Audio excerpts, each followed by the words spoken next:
ভিতরের আগেরটা ভিতরেই থাকে, প্রকাশ করা যায় না। আল্লাহ আমার ভিতরে যে কতটা কষ্ট লাগতেছে আমি তো কইতে পারতাছি না। আল্লাহ আল্লাহ তুমি আমারে বুবা প্রাণী বানাইয়া দাও, আর শোয়ার জন্য আল্লাহ তৌফিক দান করে দাও। তুমি আল্লাহ আমার একটু ধৈর্য ধরার তৌফিক দান করে দাও বেশি করে।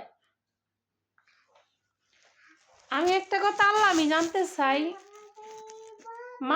মানুষটা এতটা ঠকাইতে পারে না। আল্লাহ আল্লাহ তুমি আমার একটু ধৈর্য দাও, তৌফিক দাও না আল্লাহ, বুঝার জন্য, আমার ভিতরটা শান্তির জন্য।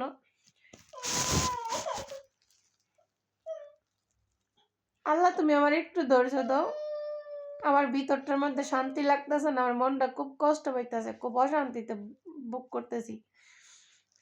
বেলা শেষে আত্মীয় স্বজন ভাড়া প্রতিবেশী মা বাপ ভাই বোন কেউই থাকে না। যে মানুষটার হাত ধরে সংসারের মানুষ আবদ্ধ হয় সংসার লাইফে, জামাইটা সঠিক না হইলে মানুষের জীবনটা ধ্বংস হয়ে যায়। তা আল্লাহ তুমি আমার মাফ করে দাও না আল্লাহ, আমি তো জানা মতো কোনো ভুল করি নাই। আমার জামাইরা আমি অনেক ভালোবাসি, রেখে আমার অপরাধ? আমার জামাইরা আমি অনেকটা আপন মনে করছি, এটা আমার ভুল। আমি তো আল্লাহ তারে অনেক ভালোবাসি, বিশ্বাস করো, আমি তারে সত্যি সত্যি অনেক ভালোবাসি। আমার এই ভিডিওটা আপনারা সবাই শেয়ার করে দিবেন, সবাইকে দেখার জন্য তৌফিক দান করে দিবেন। সবাই আমার মনটার শান্তি যেন লাগে, মনে যেন সুস্থির আসে, এরকম একটু দোয়া করবেন। আপনার কাছে আমার আর কোনো কিছু না, আমি আপনার কাছে কোনো কিছুই চাই না।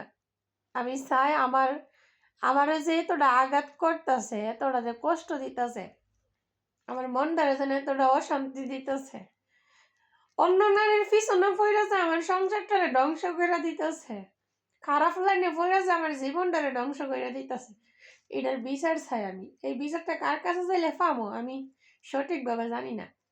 আজ থেকে 12টা বছর আগে আমি আমার জামাইয়ের হাত ধরে চলাইছি ফ্যামিলি সাইডে দিয়ে, এটা কি আমার বলছিল? আমি তো তারা ভালোবাসছি, তারে তো আমি রিয়েলভাবে ভালোবাসছি, আমি তো কোনো তার সাথে অভিনয় করি নাই। তার সাথে যদি আমি অভিনয় করতাম তাহলে তো আমি অনেক কিছু করতে পারতাম। সে আজকে আমারে মিথ্যা কথা কইয়া, খারাপ কথা কইয়া, সে অনেক কোলা কথা কইয়া আমার ঠকায় সে অন্য নারীদের সাথে খারাপভাবে চলে।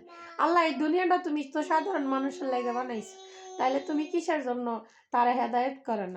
আল্লাহ তুমি তারা হেদায়েত করো, আর দেশবাসী যারা আছেন সবাই দোয়া করবেন আল্লাহ যেন তারা হেদায়েত করে। আপনার কাছে আমার দোয়া